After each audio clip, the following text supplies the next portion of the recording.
Yes, yes, it's good morning, afternoon, good evening. Ay, so meron tayo ditong NMAX version 2 na naka 63 na to. So bali mag-upgrade na si boss. Kaya lang may ingay na yung makina nito.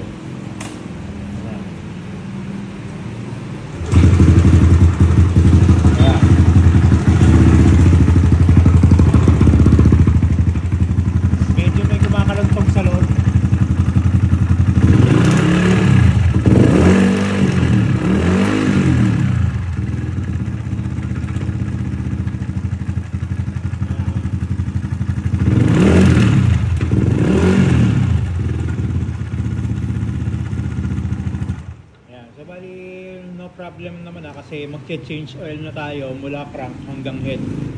Yan. So bali sa crank na gagamitin natin JBT 3.6, JBT Black 66mm, then JBT 2124 na non-BBA head. Yan. So kakalasan lang natin to, then linis, then kakabit na rin natin lahat ng mga bagong pyesa. So yun, hugot na natin yung ating engine. Ayan. So, kalas, tapos linis na kagad tayo. So, nabaklas na natin. Yung crank, stop. Natin yung mga parts niya. So, bali hindi na gagamitin yung head at block dyan. So, lilinisin na lang natin to. Then, sasalpak na natin yung crank. Yun, natin yung crank. So, bali 3.6 to na JBT. With spline. Ayan, may kasamang backplate yan. May spline din. So ready to install na to, nalinis na natin yung shell, so salpak na natin to. Crank natin, nakakabit na, so pwede na isara to. Assembled na. Ayos na natin yung piston para pagka sinukat na natin, konti-konti na lang yung bawat na gagawin.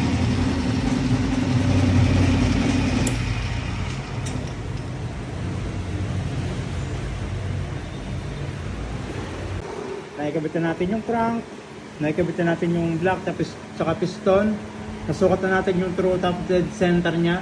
So sa piston, susukatin pa natin yan. Hindi pa yan final. Then yung head, ilalap muna natin to bago natin ikabit, bago natin i-assemble, para sure na walang mouse. So ilalap lang natin yung head. Tapos assemble na natin. Then suka tayo ng CR, clay test na rin. Ayan. Kaya salabunan natin yung ating engine. So next natin dito, i-valve flush na natin. So sa compression natin is 12.6 to 1 ang ating compression ratio dito. Then kakabitan na natin ng dial gauge para mai-timing natin yung cam. Yan, then sasarado na. Sasalpak na natin sa chassis.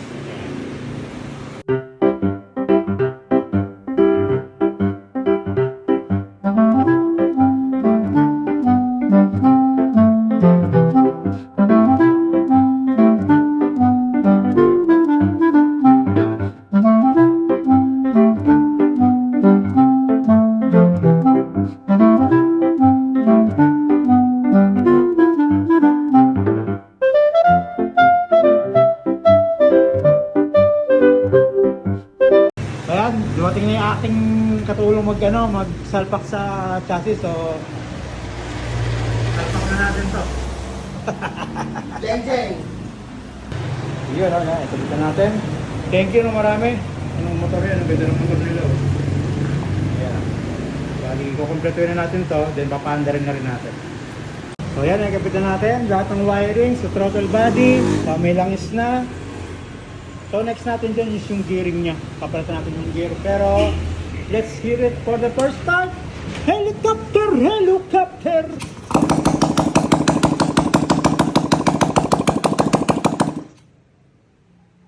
Paris, Paris, Paris, Popper!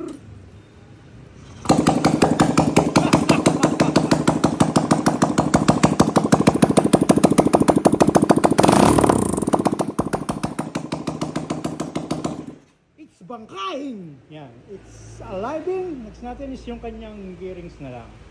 Ayan.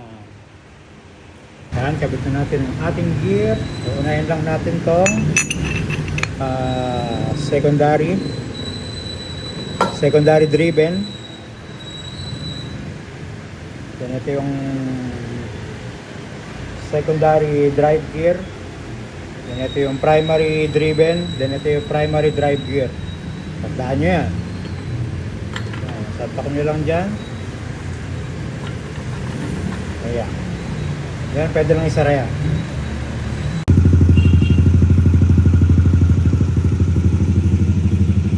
It's alive!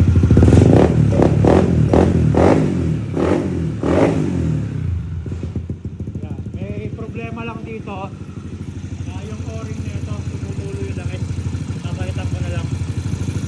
Tapos break in, tapos totono ko natin, i-update kita pagka pwede nang kunin. Yun, no? Yan, okay na, na-bleed na natin. Kompleto na. Tapos na ECU, may langis na, gear. Then na-bleed na rin natin ang kanyang kulan. Stable na yung tubig. So, break in lang natin to. Tapos, for tuning na. Alright. So, bali, 214 ba to? Paso mga. Ang craft natin, 3.6. 66 ang